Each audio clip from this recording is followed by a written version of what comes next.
J'ai pris l'avion pour me rendre ici. J'ai pris le train pour venir jusque-là. Puis le métro. Et enfin le bus une fois arrivé ici.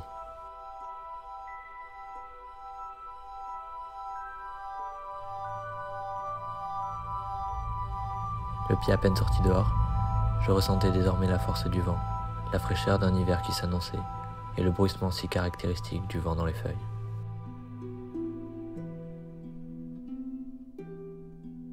C'est comme si tout à coup tout prenait vie devant moi.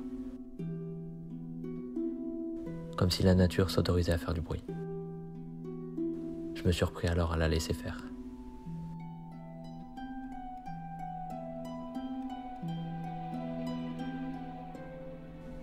C'était une conversation sans un mot et sans une larme.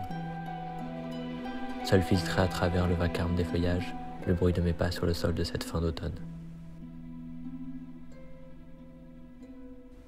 Sur ma route, j'ai pu croiser des marcheurs, des aventuriers, des danseurs qui bougeaient comme si personne ne les observait. Je pouvais ressentir l'énergie qui se propageait d'eux à moi. C'était comme un courant dans lequel je n'avais plus qu'à sauter.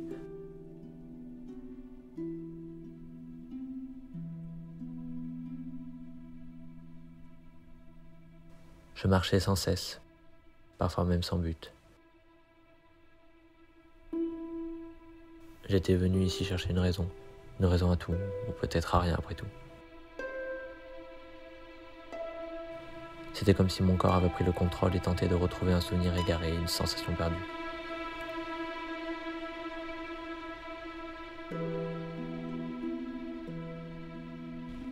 Peut-être reste là le but de voyager. Retrouver des souvenirs égarés d'autres vies. Trouver les mêmes choses que l'on trouve chez soi mais ailleurs, truffées de singularité. Les mêmes arbres, les mêmes pierres, les mêmes âmes affectées et les mêmes rêves quelque peu changés.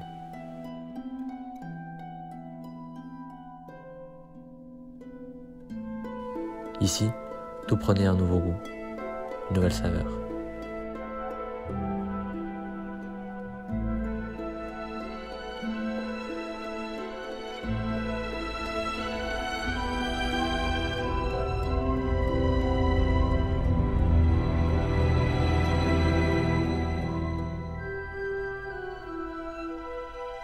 Marcher redevenait un plaisir. Nos chaussures usées sur le sol français composaient de la musique sur laquelle les Anglais dansaient.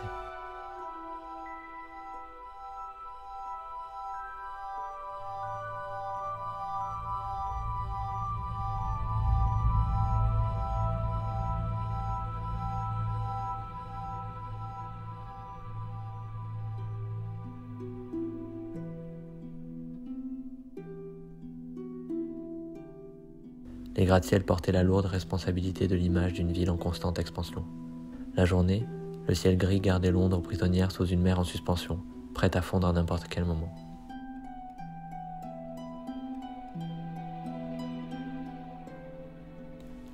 Les Anglais vivaient-ils avec la constante peur de finir noyés ?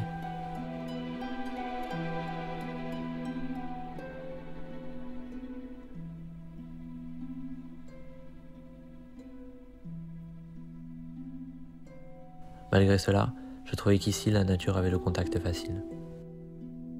Comme si elle avait décidé de nous octroyer une seconde chance. C'était désormais vers les gens de conviction que je me tournais, vers ceux qui pensent que tout est encore possible, vers ceux qui pensent que danser peut encore tout sauver.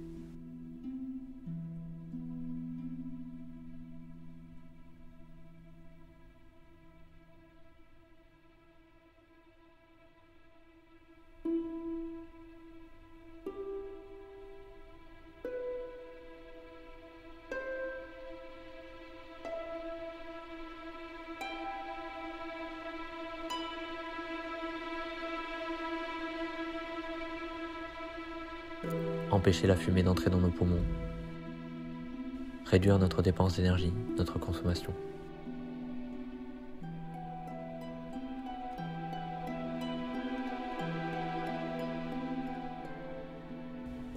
Voilà désormais nos priorités lorsque sans un bruit, dans la ville, nous marcherons.